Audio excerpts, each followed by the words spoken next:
નમસ્કાર મિત્રો, સ્વાગત છે તમારું વૈદિક જ્ઞાન ચેનલ પર। મિત્રો, આજે આપણે જાણીશું ચામુંડ માતાનું વ્રત કઈ રીતે કરવું અને કયા દિવસે કરવું।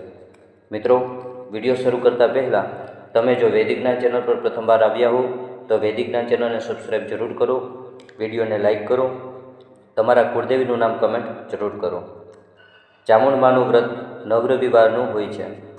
ચામુંડ માતાનું વ્રત કારતક કે ભાદરવા મહિના સિવાય કોઈ પણ માસના રવિવારથી શરૂ કરી શકાય છે।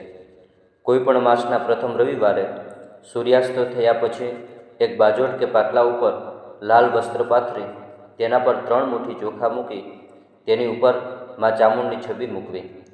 માતાજીની સ્થાપના કર્યા બાદ માતાજીને કંકુનો ચાંદલો કરી અને અક્ષતથી વધાવવા।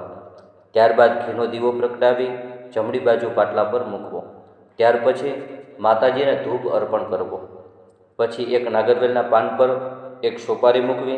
ત્યારબાદ ચામુંડ માના વ્રતની વાર્તા વાંચવી અથવા તો સાંભળવી। વાર્તા સાંભળતી વખતે હાથમાં ચોખા રાખવા અને ભગવતી ચામુંડ માતાજીનું મનમાં ધ્યાન કરવું।